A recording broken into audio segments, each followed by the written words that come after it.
இது பேரிடி என்றுதான் சொல்ல வேண்டும். பொருட்களை கொண்டு போவதற்காக வரவில்லை. அமெரிக்காவின் விமானங்கள் தங்கள் ஆளுமையை நிரூபிக்க. இந்த புயலின் அனர்த்தம் நாங்கள் நினைப்பது போல் சுலபமானது அல்ல. பெரதேனியா பல்கலைக்கழகத்துக்கு மட்டும் ஏற்பட்ட இழப்பு 3 பில்லியன் ரூபாய். இலங்கையை பொறுத்தவரையில் ஒட்டுமொத்தமாக சீனாவுடன் போக வேண்டும் என்று சொன்னால் IMF-இடம் இருந்து விலக வேண்டிய ஒரு நிலை வரும். இலங்கை அரசோ இந்திய அரசோ இதை அமெரிக்காவை கையாளக்கூடிய நிலையில் இல்லை. ஒரே ஒருவர் மட்டும்தான் கையாளக்கூடிய நிலையில் இருந்தார். தேசிய அனுரகுமார திசாநாயக்கா எதிர்கட்சிகளின் வாயை அடைப்பதற்காக வாய்க்கு வந்தபடி நிவாரணங்களை அறிவித்து விட்டார். இவ்வளவு நிவாரணங்களையும் கொடுக்கிற அளவுக்கு இலங்கையிடம் அங்கு எதுவுமே இல்லை. அரசியலில் நகர்த்தப்படும் காய்கள், திரைமறைவில் நடக்கும் ரகசிய பீரங்கள், உலகத் தமிழர் அறிந்தேயாக வேண்டிய உண்மைகளை தேடி ஒரு உடறுப்பு.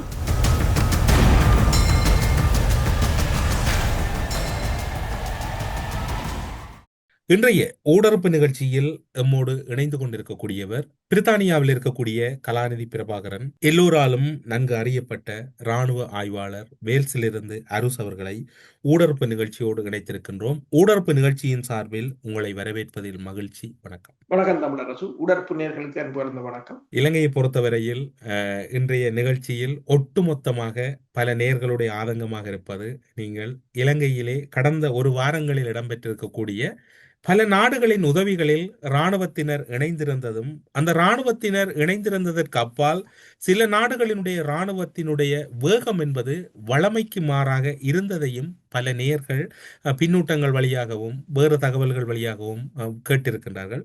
அந்த வகையில் கடந்த ஒரு வார களமும் இலங்கையில் அமெரிக்க விமானங்களின் சாகசம்தான் வடக்கு கிழக்கு தமிழர் தாயகமங்கும் இடம்பெற்றிருந்தது. அது பேர் இடர் என்கின்ற பெயரில் ஒரு பெரிய இடியான செய்தியை இலங்கையில் இறக்கி இருந்தது. இராணுவ விவகாரங்களாக இருக்கின்றது. அது தொடர்பில் நீண்ட காலமாக இந்த இராணுவ விவகாரங்களை மிகவும் நுட்பமாக பார்க்கக்கூடிய ஒருவர் நீங்கள். இதில் என்ன இடி இறங்கியது, அல்லது பேர் இடிக்கு மட்டும்தான் அங்கு பொருட்கள் சென்றோம்? இது பேரிடி என்றுதான் சொல்ல வேண்டும். பொருட்களை கொண்டு போவதற்காக வரவில்லை. அந்த விமானங்கள், அமெரிக்காவின் விமானங்கள் தங்கள் ஆளுமையை நிரூபிக்க, அதாவது ஒரு மாதத்துக்கு முன்னர் எழுதப்பட்ட அமெரிக்காவின் போர்த்துறை அமைச்சுக்கும் இலங்கை அரசுக்கும் இடையில் the Montara National Guard, the US Coast Guard District 13 என்று சொல்றது, the Sri Lankan Armed Forces under the Department of War State Partnership Program என்று சொல்றது SPP. இந்த புரோகிராம், இந்த உடன்பாடு, பாதுகாப்பு உடன்பாடு கடந்த மாதம் அமெரிக்காவுக்கும் இலங்கைக்கும் இடையில் எட்டப்பட்டது. இதை எவ்வாறு சொன்னார்கள் என்று சொன்னால், அந்த முதல் சோஃபா என்ற உடன்பாட்டை கொண்டு வருவதில் தடை ஏற்பட்டிருந்தது. இப்போது மீண்டும் அந்த சோஃபா என்ற பெயருடன் கொண்டு வந்தால் அது முன்னே எதிர்த்தவர்களே எதிர்ப்பார்கள் என்பதற்காக பெயர் மாற்றப்பட்டதாகத்தான் கூறப்பட்டது. அப்ப அந்த உடன்பாட்டை இலங்கை அரசு நாடாளுமன்றத்தில் சமர்ப்பிப்பதாக இருந்தாலும் இலங்கை அரசு சமர்ப்பிக்கவில்லை. அப்ப அதுல என்ன இருக்கிறது என்று தெரியாது. இப்போது பார்க்க போனால் அந்த உடன்பாட்டின் அடிப்படையில் தான் விமானங்கள் வந்திருக்கின்றன. அது மட்டுமல்லாது அமெரிக்காவின் US அண்டர் செக்ரட்டரி அலிசன் கூக்கரும் வந்திருந்தார். அவர் பேசும்போதும் சொல்லியிருந்தார், கடல் மேலாண்மை, அமெரிக்காவுக்கும் இலங்கைக்கும் இடையிலான கடல் மேலாண்மை, மற்றது வர்த்தக உடன்பாடு, இதுகள் தான். அப்ப அமெரிக்காவின் விமானம் 2 ஹெர்குல்ஸ் வந்தது. அது இந்த முறை அது பலாலியில் தரை இறங்கியதுதான் அதுல ஒரு ஹைலைட்டாக இருக்கின்றது. அதாவது இதுவரை காலமும் பலாலியை ஏதோ வேறொரு தேசத்தில் இருப்பதாகத்தான் பார்த்தார்கள். அதை இந்தியா அவ்வாறு தான் வைத்துக் கொண்டிருந்தது. ஆனால் சீனா முதல் ஒரு கேள்வியை கேட்டிருந்தது. அதாவது அனலதீவும் அம்பாந்தோட்டையும் இலங்கையில் தான் இருக்கின்றது. என்னென்று நாங்கள் அம்பாந்தோட்டையில் இருக்கலாம், அனலதீவில் இருக்க முடியாது. ஆனால் அமெரிக்கா அதை உடைத்து விட்டது. அமெரிக்கா தான் கட்டுநாயக்காலும் இறங்குவேன், பலாலியிலும் இறங்குவேன் என்ற ஒரு ஆளுமையை நிரூபித்து போய்விட்டது. இந்த உடன்பாட்டு தொடர்பாக, அதாவது இரு தரப்புக்கும் இடையில் இந்த பேரிடர் அனர்த்த முகாமைத்துவம், பாதுகாப்பு உடன்பாடுகள் தொடர்பான இந்த புதிய உடன்பாட்டின் அடிப்படையில் அதற்கான ஒரு பயிற்சியை 2 தரப்பின் வான்படை கடற்படையினரும் இணைந்து ஒரு பயிற்சியை 2026ஆம் ஆண்டு செய்வதற்கு தான் முடிவு செய்யப்பட்டிருந்தது. ஆனால் பயிற்சி இல்லாமல் நேரடியாகவே அமெரிக்கா தனது அந்த உடன்பாட்டின் அடிப்படையில் இங்கு தரையிறங்கி சென்றிருப்பதாக கூறப்படுகிறது. இந்த தரையிறக்கத்திற்கு அடுத்த நடவடிக்கை என்னவாக இருக்கும்? இலங்கை கடற்பரப்பில் இந்து சமுத்திர பிராந்தியத்தில் இனி செல்லும் கப்பல்களுக்கு பிரச்சனை. அதாவது ஷடோ ஃபிளீட் என்று சொல்றது. ரஷ்யாவிடம் கிட்டத்தட்ட 600 கப்பல்கள் தான் பதிவு செய்யப்பட்டது இருக்கின்றது. ஆனால் பதிவு செய்யப்படாத, அதாவது பினாமின் பேர்ல என்று சொல்றது, ஷடோ ஃபிளீட் என்று சொல்றாங்க. வேறு நாடுகள்ல என்ன, ரஷ்யாண்ட எரிபொருட்களுக்கு தடை. அப்ப வேற நாடுகள்ல பதிவு செய்து போட்டு அது ரஷ்யா நிறுவனங்கள்லாம் வேற வேற பேர்கள்ல பதிவு செய்து போட்டு ஓடுறது. அந்த நிறுவனங்கள் தான் இந்தியாவுக்கான எரிபொருட்களை கொண்டு வருகின்றன, சீனாவுக்கு கொண்டு செல்கின்றன, ஈரானுக்கு போகின்றன, வெனிசுலாவுக்கு போகின்றன என்று. அண்மையில் உங்களுக்கு தெரியும், வெனிசுலாவில் வைத்து அமெரிக்கா ஒரு கப்பலை கைப்பற்றியிருந்தது. ஈரான் இன்னொரு கப்பலை ஓமான் வளைகுடாவில் வைத்து கைப்பற்றி இருக்கின்றது. இவ்வாறு நடைபெற்றுக் கொண்டிருக்கின்றது. இனி இந்து சமுத்திர பிராந்தியத்தில் கப்பல்களுக்கான வேட்டையை அமெரிக்கா ஆரம்பிக்கும். அந்த வேட்டைக்கான ஒரு முன்னோடியாகத்தான் இந்த ஹெர்குலஸ் ரக விமானங்கள் சுற்றி பறந்து இலங்கையை சுற்றி பறந்திருக்கின்றன. சீனா இதில் அமைதியாக இருக்கின்றது. சீனாவின் அதாவது national people's congress of China என்று சொல்றது, அது இந்த தலைவர் ஜயோ லெஜி 23ஆம் தேதி இலங்கைக்கு வருகிறார். அவர் வந்த பிற்பாடு தான் சீனாவின் நடவடிக்கைகள் தொடர்பாக இலங்கையுடன் விரிவாக ஆராயப்படும் என்று சொல்லப்படுகின்றது. அனுர்குமார் இந்த வாரம் நியூஸ் வீக், அமெரிக்காவின் நியூஸ் வீக்கு ஒரு பேட்டியை வழங்கியிருந்தார். அதுல அந்த பேட்டியில முக்கியமாக அவர் சொன்னது, அதாவது இந்தியாவை தனது அயல் நட்பு நாடு என்றும் முன்னுக்கு அவர்களால் உதவிக்கு வருவது என்றும், சீனாவை தங்கள் ஸ்ட்ராட்டஜிக் பார்ட்னர் என்று சொல்லியும், அமெரிக்காவை தங்கள மிகப்பெரிய வர்த்தக நண்பன் என்று சொல்லியும் மூன்றையும் சமாளித்து போவது போலதான் அந்த பேட்டியை கொடுத்திருக்கின்றார். ஆனால் கள நிலைமைகள், இந்தியாவின் இராணுவத்தினர், இந்தியாண்ட முப்படையினர் இலங்கையில் களமிறங்கியதும், அமெரிக்காண்ட வான்படை விமானங்கள் களமிறங்கியதும், சீனாண்ட கப்பல்கள் தற்போதைய தகவல்களின் அடிப்படையில் சீனாண்ட கிட்டத்தட்ட 5வது கப்பலும் இந்து சமுத்திர பிராந்தியத்துக்கு நுழைந்திருக்கின்றது. 5 ஆய்வு கப்பல்கள் தான். 2 கிழக்கு பக்கமாக இலங்கைக்கு, 1 இலங்கையின் தெற்கு பக்கத்தில், 2 இலங்கைக்கு கிழக்கு பக்கத்தில், 2 மேற்கு பக்கத்தில். 5 கப்பல்கள். எதற்கு நிற்கிறார்கள் என்று யாருக்கும் தெரியாது. மாலதீவை அண்டிய பகுதியில் 2. வடக்கு பக்கம்தான் இல்லை. வடக்கு பக்கம் அது ஒரு சிறிய கால்வாயாக இருப்பதால் அதில் இல்லை போல தெரிகிறது. அப்ப இந்த சீனாவின் இந்த சமுத்திரத்தின் ஆதிக்கமும் அமெரிக்காவின் உள்நுழைவும் அதற்கு இந்தியா தனக்கான ஒரு இடத்தை தேடுவது போலதான் தெரியும். எல்லா நாடுகளுக்கும் இலங்கைக்குள் ஒரு அமைவிடம் அல்லது அதுக்கான உரித்தான சில இடங்கள் கிடைத்து விடுகின்ற சூழ்நிலையில் இந்தியா ஒட்டுமொத்தத்தில் இவ்வாறான பெரிய எண்ணன் வேலையால் ஒரு இடமும் இல்லாமல் வெறுங்கையோடு இலங்கையிலிருந்து வெளியேறுகின்ற ஒரு துப்பாக்கியம் ஏற்படும். உண்மைதான். ஏனென்று சொன்னால், இந்தியாவை பொறுத்தவரையில் வான் மேலாண்மையாக இருக்கலாம், கடல் மேலாண்மையாக இருக்கலாம், இரண்டையும் இழந்து விட்டதாகத்தான் பார்க்கலாம். வான் மேலாண்மை பாகிஸ்தானுடனான போரில் இழக்கப்பட்டு விட்டது.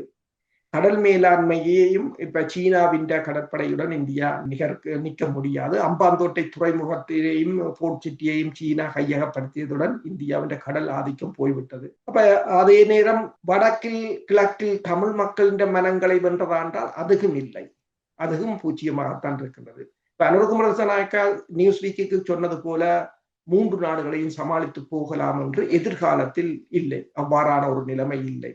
ஏதோ ஒரு பக்கம் சார வேண்டிய நிலைதான் ஏற்படும். இதற்குள் தான் இந்தியா தனக்கான இடத்தை தேட வேண்டும். ஆனால் இந்தியாவுக்கு அந்த இடத்தை கொடுப்பதற்கு இடம் இருக்கிறதான்றதான் பிரச்சனை. என்னென்றால் இதுல வலுவாக மோத போறது அமெரிக்காவும் சீனாவுமாகத்தான் இருக்க போகின்றது.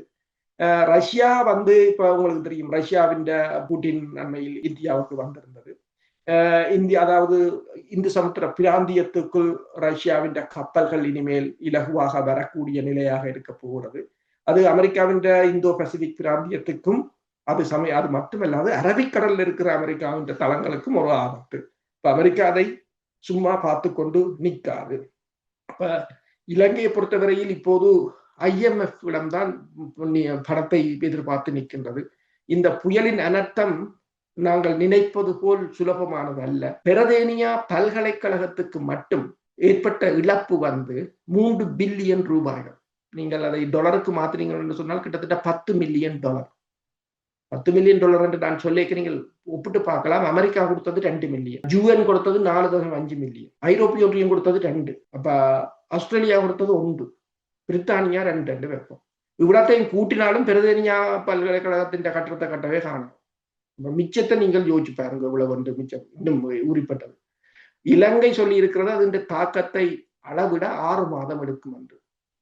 ஏற்கனவே அதன் தாக்கம் வந்து $7 பில்லியன் என்று சொல்லப்படுகிறது. 7 பில்லியன் இலங்கையின் அந்நிய கையிருப்பை விடவே மிக மிக அதிகமான ஒரு தொகையாக இருக்கின்றது. அப்ப இது இந்த நேரத்துல தான் ரணில் விக்ரமசிங்க அண்மையில் ஒரு திருமண விழாவுக்கு போயிருந்தார். அப்போது இது தொடர்பாக கேட்ட போது இலங்கையில் உணவு பஞ்சம் வருமா என்று கேட்ட போது அவர் கூறியதும் அதுதான். நெல் வயல்கள் முழுக்க அடிபட்டு போய்விட்டது, ஏனைய பயிர்களும் அடிபட்டு போய்விட்டது, இறக்குமதி செய்வதற்குரிய டாலரும் இல்லை என்றபடியால் இலங்கையில் ஒரு பட்டினி பஞ்சம் வரக்கூடிய ஒரு நிலைதான் ஏற்படும் என்று. இப்ப இலங்கை அரசு இப்போது தன்னிடம் இருக்கின்ற 1.2 ட்ரில்லியன் ரூபாய்களை கூட பேசாமல் வைத்திருக்கிறது, தொடவில்லை. ஏனென்றால் வெளிநாட்டு உதவிகள் இல்லாது விட்டால் அதில் கை வைப்போம் என்று. அவசரமாக இலங்கை அவருக்கு 50,000, இவருக்கு 1,00,000 என்று அறிவிச்சாலும் அதை கொடுக்கக்கூடிய நிலையிலும் இல்லை. இந்த நிலைமைகளை இந்த பிராந்திய உலக வல்லரசுகள் தங்களுக்கு சாதகமாக இலகுவாக பயன்படுத்திக் கொள்ளும். இப்போது நீங்கள் அனுரகுமார திசாநாயக்க தொடர்பில் குறிப்பிட்டீர்கள். 3 நாடுகளை சமாளித்து செல்ல வேண்டிய ஒரு கட்டாய நெருக்கடி இலங்கைக்கு இருக்கின்றது. ஆனால் காலப்போக்கில் ஒரு நாட்டை அனுசரித்து செல்ல வேண்டிய ஒரு நிலைப்பாட்டை எடுக்க வேண்டிய ஒரு சூழ்நிலையும் இருப்பதாக அந்த செவ்வியிலே அவர் பூடகமாக குறிப்பிட்டார். உங்களுடைய அனுபவத்தில் அல்லது நீங்கள் பார்க்கின்ற அந்த பார்வையில் அவருடைய பார்வை கட்டாயம் ஒரு பக்கம் திரும்பியாக வேண்டும், அது எதை நோக்கி திரும்ப போகின்றது? உண்மைதான். என்னென்று சொன்னால் அவர்கள் அண்மையில் அமெரிக்காவுடன் மேற்கொண்ட இந்த பாதுகாப்பு உடன்பாடு சீனாவுக்கு ஒரு விரிசலை ஏற்படுத்தி இருக்கலாம். எனவேதான் சீனா இந்த தற்போதைய அனர்த்த பேரிடர்ல வந்து சீனா மௌனமாக இருக்கு. நீங்க பாருங்கள், சீனா ஒதுங்கியே நிற்கின்றது. அப்ப இனி இப்ப 23ஆம் தேதி இந்த national people's congress of China இந்த தலைவர் வருகிறார். அதற்கு பிறகுதான் இது தொடர்பாக பேசலாம் என்று கூறப்படுகின்றது. அப்ப இலங்கையை பொறுத்தவரையில் ஒட்டுமொத்தமாக சீனாவுடன் போக வேண்டும் என்று சொன்னால் IMF-இடம் இருந்து விலக வேண்டிய ஒரு நிலை வரும். அப்ப அது மட்டுமல்லாது இலங்கையின் மிக முக்கிய வர்த்தக மையமாக அமெரிக்கா தான் இருக்கின்றது. ஐரோப்பிய ஒன்றியத்தின் GSP பிளஸ் வரிச்சலுகை என்று சொல்லி, அப்ப ஏதோ ஒரு வகையில் மேற்குலகம் சாரக்கூடிய ஒரு நிலைதான் இருக்கின்றது. ஏவிபியினர், முற்போக்குவாதிகள், சோசியலிச கட்சிகள், பொது உடைமை கட்சிகள் என்றெல்லாம் சொன்னாலும் அதெல்லாம் முன்னிய காலம். அவர்களிடம் எந்த விதமான முற்போக்கை நீங்கள் பார்க்க முடியாது. என்று சொன்னால் அவர்களுடைய வரலாற்றை கிளறி பார்த்தால் அங்கு முற்போக்கு எதுவும் இல்லை. வடக்கு கிழக்கை பிரித்தவர்களும் அவர்கள்தான், சுனாமி கட்டமைப்பை குழப்பியவர்களும் அவர்கள்தான். அப்ப எந்த பக்கத்திலும் பார்த்தாலும் அவர்கள் ஒரு முற்போக்குவாதிகளாக இல்லை. இப்போது அவர்களுடைய வேஷம் கலைஞ்சி மேற்குலகம் சார்பாக ஒரு நிலைப்பாடு எடுக்கக்கூடிய ஒரு நிலையாகத்தான் இருக்கின்றது.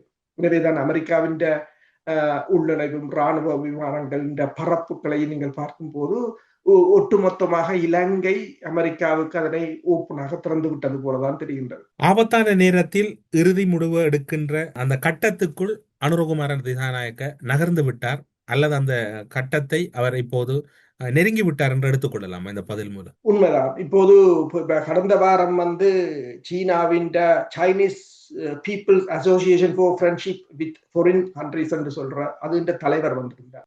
அவர் வந்தபோது வெளிவார அமைச்சர் விஜித கிரத் சந்தித்திருந்தார். அந்த சந்திப்பில் வந்து டில்வின் சில்வா வந்து மிஸ்ஸிங் என்று சொல்கிறார்கள்.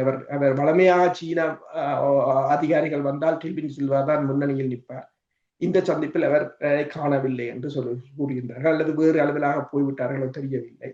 அப்ப சீனாவை இவர்கள் ஓரம் கட்ட போகிறார்களா என்னென்று சொன்னால், இவர்கள் அதாவது 2 நாட்டுடனும் இனிமேல் இவர்கள் எந்த ஒரு விதத்திலும் நட்புறவை வைத்துக் கொண்டு முன்னகர முடியாது. அவ்வாறு முன்னகரம் என்று அவர்கள் நினைத்தாலும் அது தவறாகத்தான் இருக்கும். ஏனென்றால் அதில் ஒரு நாடு இவர்களை வீழ்த்துவதற்கான முயற்சிகளைத்தான் மேற்கொள்ளும். இப்ப சீனாவை ஓரங்கட்ட போகிறார்களா அல்லது அமெரிக்காவுடன் இதில் இந்தியாவை நாங்கள் விட்டுவோம். இப்ப பிரச்சனை என்னவென்று சொன்னால் சீனாவும் அமெரிக்காவும் என்ற ஒரு நிலைப்பாடாகத்தான் இருக்கின்றது. இப்ப சீனா அதனால்தான் இந்த சமுத்திர பிராந்தியத்திற்குள் தனது கப்பல்களை நகர்த்தி மாலத்தீவு போன்ற நாடுகளுடன் ஒரு வலுவான பிணைப்பை ஏற்படுத்த முற்பட்டு நிற்கிறதா என்றதும் ஒரு பிரச்சனையாக இருக்கின்றது. என்று சொன்னால் அமெரிக்காவை பொறுத்தவரையில் இந்தோ பசிபிக் இப்ப இந்தியாவுக்கும் ரஷ்யாவுக்கும் இடையிலான அண்மைய பூட்டின் பயணம் அது அமெரிக்காவுக்கு அடிக்கப்பட்ட ஒரு எச்சரிக்கை மணிதான். என்று சொன்னால் இனிமேல் ரஷ்யாவின் கப்பல்கள் மும்பாய் துறைமுகத்தில் எரிபொருளை நிரப்பும், கொச்சின் துறைமுகத்தில் பழுதுபார்க்கும். இதுவரை காலமும் ரஷ்யா இந்த இந்து சமுத்திர பிராந்தியத்துக்கான நுழைவு பாதை ஒரு ரிஸ்ட்ரிக்டடாகத்தான் இருந்தது. ஆனால் இப்போது இந்தியா அதனை திறந்து விட்டிருக்கின்றது. அது மேற்குலகத்துக்கு எதிராக இந்தியா மேற்கொண்ட ஒரு மிகப்பெரிய ஒரு நகர்வாகத்தான் அனைத்துலக மட்டங்களில் பார்க்கப்படுது. இப்போது அமெரிக்காவின் விமானங்கள் தொடர்பில் நீங்கள் அனைத்து பதில்களிலும் அதனை சேர்த்து கொண்டே செல்கிறீர்கள். அந்த அடிப்படையில் ஒரு முக்கியமான வினா இருக்கின்றது. இந்தோ பசிபிக் கொமாண்டில் இருக்கு, அதாவது அமெரிக்காவின் இந்தோ பசிபிக் கொமாண்டில் இருந்துதான் அந்த விமானங்கள் கனரக பேரிடர் விமானங்கள் சென்றிருந்தது. அதன் கட்டளை தளபதி அட்மிரல் சாமுவேல் டி பொப்ரே அவர்களின் விசேட கட்டளையின் பேரில் தான் 36வது சிறப்பு படையணியின் தளபதியும் ஆண்டர்சன் வான்படையின் ஒருங்கிணைப்பு தளபதியுமான கேர்னல் சார்ல்ஸ் டி கூலே தலைமையில் தான் இந்த பணிப்பின் பேரில் தான் 60 அமெரிக்க இராணுவத்தினர் ஜப்பானின் தெற்கு பகுதியில் அமைந்துள்ள பெருந்தீவான குவாம் தீவின் வடபகுதியில் உள்ள அந்த விஜயத்துக்கான தயார்படுத்தல்களை செய்து இலங்கை நோக்கி பயணித்திருந்தார்கள். இதில் அவதானிக்கப்பட வேண்டிய விடயம், கேர்னல் தர அதிகாரி கேர்னல் சார்ல்ஸ் டி கூலே அவர்கள் தலைமையில் தான் 60 இராணுவ அதிகாரிகள் சென்றிருக்கின்றார்கள். அந்த 60 பேரும் யார் என்று தெரியாது. ஒரு மீட்பு நடவடிக்கைக்கு செல்லுகின்ற போது ஒவ்வொரு நாடுகளிலும் அந்த பேரிடர் மீட்பு குழு இருக்கின்றது. அதில் சிறப்பு தேர்ச்சி பெற்றது எல்லா நாடுகளிலும் இருக்கின்றது. ஆனால் இராணுவத்தின் ஒரு கேர்னல் தலைமையில் இலங்கையில் தரையிறக்கம் இடம்பெற்றிருக்கிறது என்றால் இதில் இராணுவ ரீதியாக நுணுக்கமாக பார்க்கப்பட வேண்டிய பகுதி என்னவாக இருக்கு? உண்மைதான் என்று சொன்னால் அமெரிக்காவை பொறுத்தவரையில் ஒரு புலனாய்வு நடவடிக்கையாகத்தான் பார்க்கலாம். கேர்னல் தர அதிகாரிகள் சொன்னால் முந்தைய உங்களுக்கு தெரியும் கொலனிஸ் என்று சொல்லுவார்கள் முன்னைய காலத்தில் அந்த காலனித்துவத்தில். ஏனென்றால் ஒரு பிரதேசம் ஒரு கேர்னலுக்கு கீழே தான் இருக்கும். அதுதான் நம்ம கொலனிஸ் என்று பேர் வந்தது. அதே போலதான் ஒரு கேர்னல் தரவே தலைமையில் வந்திருக்கிறார்கள் என்று சொன்னால் அமெரிக்காவை பொறுத்தவரையில் இலங்கையை தனது ஒரு இராணுவ மேலாதிக்கத்துக்காக மட்டும்தான் பார்க்கின்றது. அதில் இருந்து தனக்கு எதிரான சக்திகளை மெல்ல மெல்ல அகற்றிவிட வேண்டும் என்று நினைக்கின்றது. இப்ப நீங்கள் பார்த்தீங்கன்னு சொன்னால் விமானம் போன பிற்பாடு உங்களுக்கு தெரியும், முதல் மைக் பொம்பியோ வந்திருந்தார் 2020ஆம் ஆண்டு. அப்ப வரைக்கே நேரடியான ஒரு மோதல் ஆரம்பித்திருந்தது சீனாவுக்கும் அமெரிக்காவுக்கும் இடையில் கொழும்பில் வைத்து. அதன் பிறகுதான் அமெரிக்கா மாலதீவில் ஒரு தூதரகத்தை திறக்க முற்பட்டிருந்தது. அதுக்கு முதல் மாலதீவுக்கும் இலங்கைக்கும் டொனால்ட் ட்ரம்ப் அவர்கள் தான் ஜனாதிபதியாக இருந்தார். அப்போதும் ஜனாதிபதியாக ட்ரம்ப் அவர்கள் தான் இருந்தார்கள். ட்ரம்பின் விசுவாசி தான் மைக் பொம்பியோ. அவர் அண்மையில் இந்தியாவில் இடம்பெற்ற ஒரு கொண்டதின் போது கூட அவர் எந்த விதத்திலும் ட்ரம்பை விட்டுக் கொடுக்கவில்லை. அவர் தெளிவாகத்தான் இந்தியா அதிகாரிகள் கேட்ட கேள்விகளுக்கு தெளிவாகத்தான் பதிலை அளித்திருந்தார். அமெரிக்கா மெல்ல மெல்ல அதாவது ஒருவரை வெளியேற்ற போகுது என்று சொன்னால் அது தனிய இராணுவ நலனை மட்டும் முன்வைத்து போகாது. பொருளாதார, அரசியல், ராஜதந்திரம் எல்லா வழியிலும் தான் அடிப்பாங்க.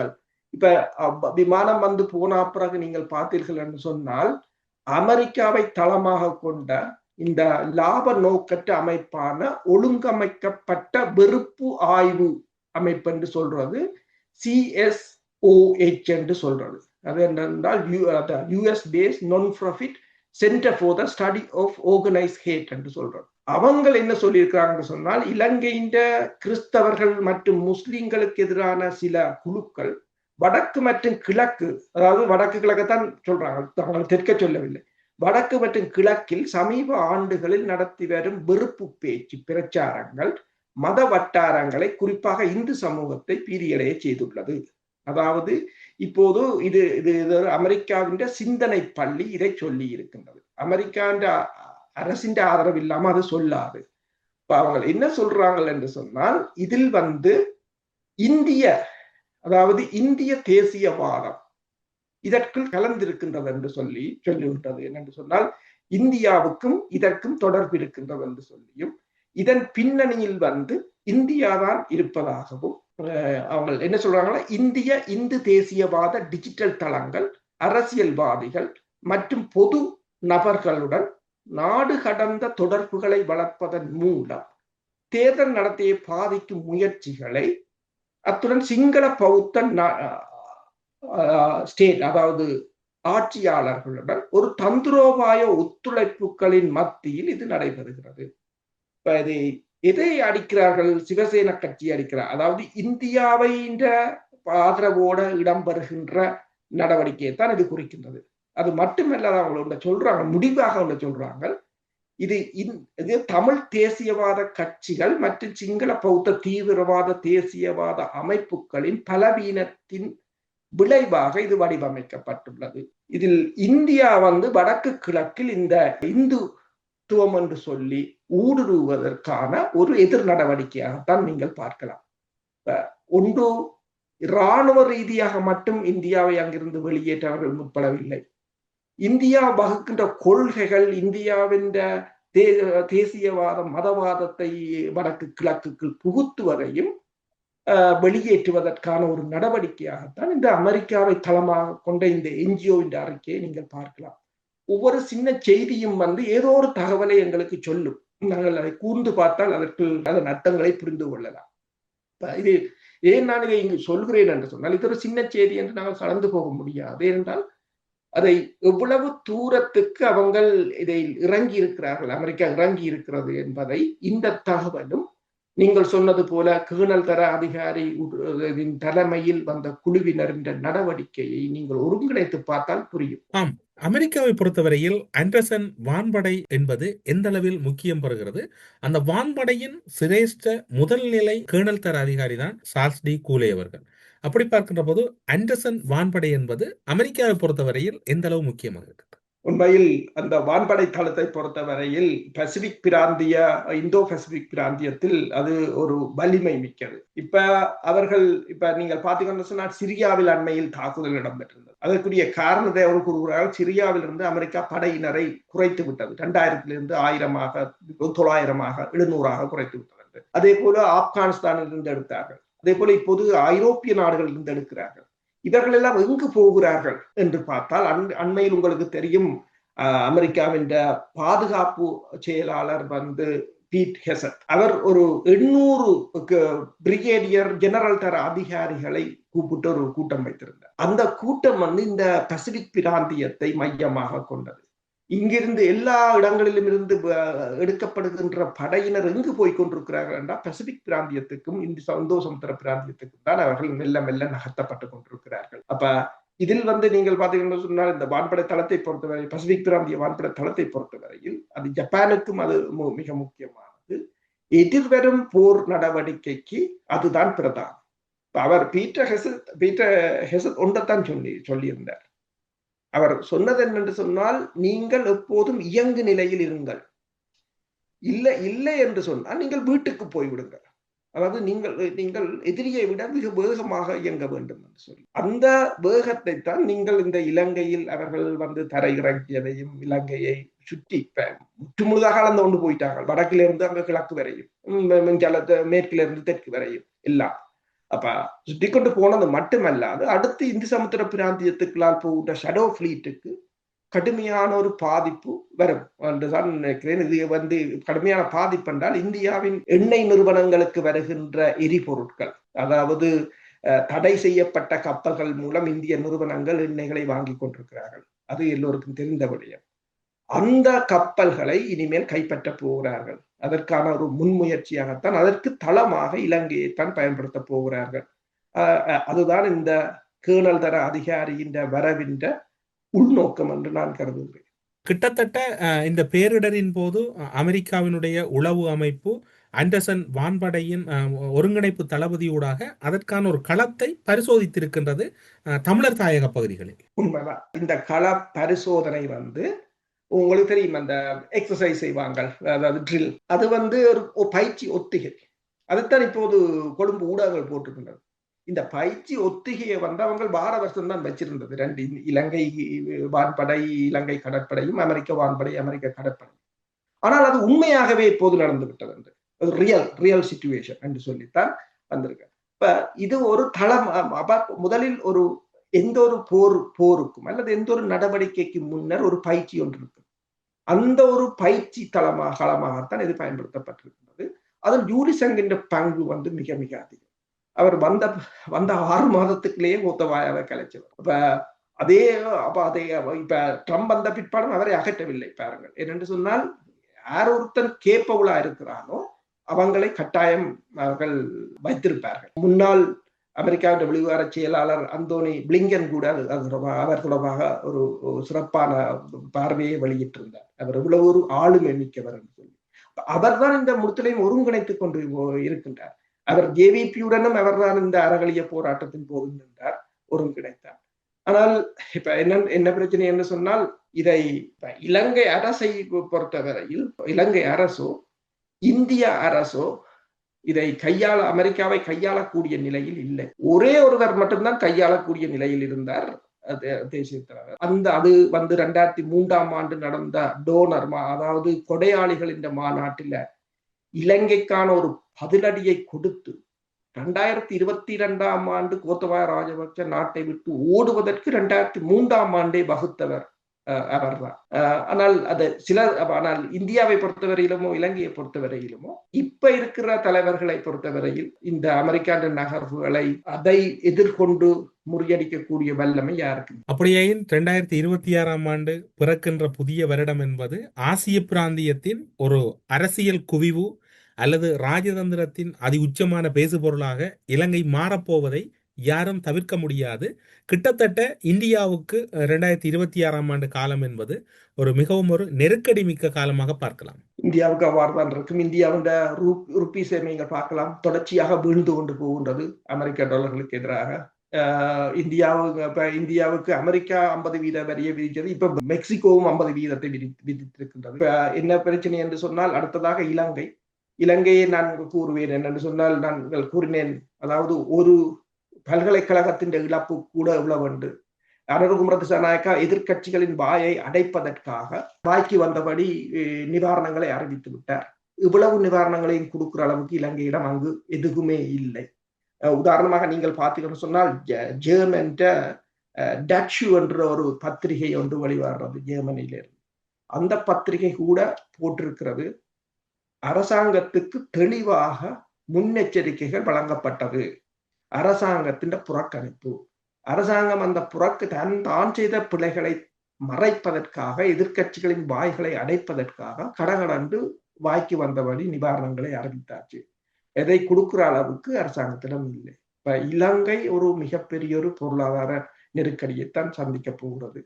அந்த நெருக்கடியிலிருந்து மீள வேண்டும் என்று சொன்னால், இந்த சக்திகளுக்கு இலங்கை ஏதோ ஒரு வகையில் இடம் கொடுக்க வேண்டிய ஒரு சூழ்நிலைக்குத்தான் வரும். மிக முக்கியமான ஒரு விடயம் நீங்கள் கடந்த வருடங்களில் கூறிய ஒரு முக்கியமான விடயம் பேசப்பட வேண்டியிருக்கின்றது. நீங்கள் வாய்ப்பு தருவீர்களாக இருந்தால் இந்த வாரத்துக்குள் மீண்டும் ஒரு முறை உங்களை சந்திக்கலாம் என்று நினைக்கின்றோம். என்றால் எங்களுடைய அந்த நிகழ்ச்சியின் நேரம் கருதி இந்த நிகழ்ச்சியை நிறைவு செய்ய இருப்பதனால், இலங்கையில் மிக பிரதானமாக பேசப்பட வேண்டிய ஒரு பகுதி தொடர்பில் நீங்கள் பேசி அது இலங்கை நாடாளுமன்றம் வரைக்கும் பேசப்பட்ட விடயம். அது தொடர்பில் நீங்கள் அனுமதி அளித்தால் இந்த வாரத்தில் மீண்டும் ஒரு முறை உங்களை சந்திக்கலாம் என்கின்ற நம்பிக்கையில் ஊடறுப்பு நிகழ்ச்சியில் இராணுவ மற்றும் அரசியல் சார்ந்திருக்கக்கூடிய பல ராஜதந்திர இராணுவ ரகசியங்கள் தொடர்பான விடயங்களை பகிர்ந்து கொண்டமைக்காக சிறப்பு நன்றிகளோடு ஊடறுப்பு நிகழ்ச்சியின் சார்பில் விடைபெற்றுக் கொள்கிறோம். நன்றி, வணக்கம். நன்றி, வணக்கம். அரசியலில் நகர்த்தப்படும் காய்கள், திரைமறைவில் நடக்கும் இரகசிய பீரங்கள், உலகத் தமிழர் அறிந்தேயாக வேண்டிய உண்மைகளை தேடி ஒரு ஊடறுப்பு.